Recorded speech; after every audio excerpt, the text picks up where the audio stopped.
आप बोलिए से मतलब जैसी भाषा का इस्तेमाल कर रहे हैं। भाई कोई सड़क पर कोई लड़ाई नहीं हो रही है। बैठिए ना बाबा, आप बैठिए, विदाई होगा आपका। बैठिए, भाषण दे रहे हैं। बैठिए। राष्ट्रीय जनता दल का और उस वक्त के जंगल राज का, जिसको जंगल राज नाम देने का काम नीतीश कुमार जी ने किया, और कल उनका एग्रेशन देखिए। बैठिए ना बाबा, आप बैठिए, विदाई होगा आपका। बैठिए, भाषण दे रहे हैं। कितने उत्तेजित होकर, कितने गुस्से में वो बातों को रख रहे हैं। क्या एक पार्टी के राष्ट्रीय अध्यक्ष को शोभा देता है? बैठिए, भाषण दे रहे हैं। कोई व्यक्तिगत हाथापाई नहीं हो रही है।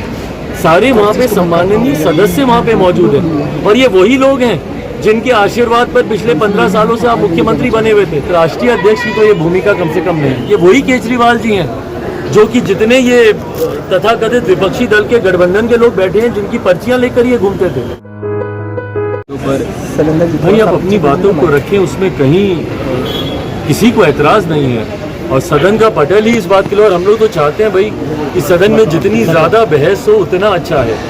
मणिपुर के विषय को लेकर भी हम लोग एक लंबे समय से हम लोग चाहते थे कि बहस हो, पर वो प्राथमिकता विपक्षी दलों के लिए कभी रही नहीं। मणिपुर को लेकर नियम में आप फंसाते रहे कि प्रधानमंत्री जब तक जवाब नहीं देंगे, या फलाना नियम के तहत जब तक चर्चा नहीं होगी, और अंतोगत्वा अविश्वास प्रस्ताव लेकर आया गया। और मुझे लगता है देश के इतिहास में, ये इतिहास की किताबों में दर्ज किया जाने वाला विषय, कि देश के इतिहास में पहली बार एक ऐसा अविश्वास प्रस्ताव लेकर आया जो सरकार को अस्थिर करने के लिए नहीं, जो इस सोच के साथ नहीं कि सरकार के पास मैंडेट नहीं है इसलिए हम लोग अविश्वास प्रस्ताव लेकर आ रहे हैं, बल्कि सिर्फ और सिर्फ मौजूदा प्रधानमंत्री जी को बोलने के लिए बाध्य करने की सोच के साथ इस अविश्वास प्रस्ताव को लाया गया। इस अविश्वास प्रस्ताव को और कोई कारण ही नहीं है लाने का, सिर्फ आप प्रधानमंत्री को बाध्य करना चाहते थे बोलने के लिए, इसलिए आप ये अविश्वास प्रस्ताव लेकर आए। सबसे पहले तो ये नियमों का दुरुपयोग है, और ये गलत है, ये अनुचित है। आप इस तरीके से नियमों का दुरुपयोग नहीं कर सकते सिर्फ और सिर्फ अपनी महत्वाकांक्षाओं को साधने के लिए, क्योंकि प्रधानमंत्री जी को बाध्य करना था आप इस नियम को लेकर। बट बहरहाल जब ये नियम आ गया, उसके बाद सदन को नहीं चलने देना, जब इस बात को चेयर ने स्वीकार कर लिया, 8 तारीख से उस पर चर्चा होनी है, 10 तारीख को प्रधानमंत्री जी जवाब भी देंगे, उसके बाद जब आप सदन को नहीं चलने देते हैं, ये विपक्ष की मानसिकता को दर्शाता है कि सिर्फ राजनीति करने के उद्देश्य के साथ विपक्ष इन तमाम मुद्दों को उठाती तो है, पर उस पर समाधान की अपेक्षा ये लोग नहीं रखते हैं। ये सोच गलत है। कल जिस तरीके से दिल्ली में ट्रांसफर पोस्टिंग को लेकर जो अध्यादेश आया था, उसको लेकर कल जिस तरीके से बिल को इंट्रोड्यूस किया गया माननीय गृह मंत्री जी के द्वारा, उसमें सबकी उपस्थिति दर्शाती है कि आप लोगों की प्राथमिकताएं कहाँ हैं। पूरा विपक्ष उस वक्त मौजूद था वहाँ पर, उसके ऊपर चर्चा करने के लिए आप लोग खामोश थे।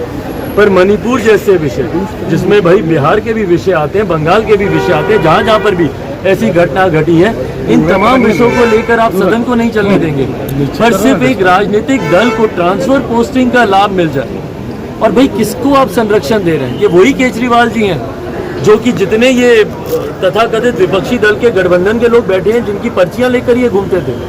आज कांग्रेस के लोग जो बढ़ चढ़कर इनका साथ दे रहे हैं, इन्हीं कांग्रेस के नेताओं के खिलाफ वो पर्ची लेकर घूमते थे, ये भ्रष्टाचारी हैं। और आज उन्हीं का संरक्षण करने के लिए कांग्रेस और तमाम विपक्षी दल एक साथ हुए, और उसको लेकर बहस हो रही है। और उसमें जनता दल यूनाइटेड के राष्ट्रीय अध्यक्ष, उनका जो सवाल आपने पूछा, उनका जिस तरीके से एग्रेशन देखने को मिला, भाई समझ के परे है। एक लंबा समय उन लोगों के विरोध में जिन लोगों ने राजनीति की, कल माननीय गृह मंत्री जी ने भी सदन के पटल पे यही कहा कि भाई इन्हीं लोगों का विरोध करते थे, आज लालू जी के साथ हैं, लालू जी का विरोध करने की वजह से ही इनका उदय हुआ था।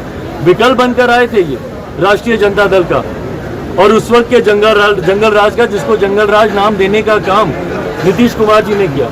और कल उनका एग्रेशन देखिए, कितने उत्तेजित होकर, कितने गुस्से में वो बातों को रख रहे हैं। क्या एक पार्टी के राष्ट्रीय अध्यक्ष को शोभा देता है इस तरीके के शब्दों का इस्तेमाल करने का? आज हम लोग की पार्टी की तरफ से भी उनका वो वीडियो ट्वीट किया गया है, जिस तरीके से मतलब जैसी भाषा का इस्तेमाल कर रहे हैं। भाई कोई सड़क पर कोई लड़ाई नहीं हो रही ना, कोई व्यक्तिगत हाथापाई नहीं हो रही है, सारे वहाँ पे सम्माननीय सदस्य वहाँ पे मौजूद हैं, और ये वही लोग हैं जिनके आशीर्वाद पर पिछले 15 सालों से आप मुख्यमंत्री बने हुए थे, अभी पिछले 2-3 सालों को अगर छोड़ दिया जाए तो बार बार इन्हीं के साथ पे आप मुख्यमंत्री आप बनते रहे। और 2020 में तो तीसरे नंबर की पार्टी होने के बावजूद अगर आप लोगों को अगर इनको मुख्यमंत्री बनाया गया तो ये भारतीय जनता पार्टी का ही आशीर्वाद था। और जिस तरीके से भी ये बातों को रख रहे हैं, कहीं से भी किसी पार्टी के राष्ट्रीय अध्यक्ष की तो ये भूमिका कम से कम नहीं थी।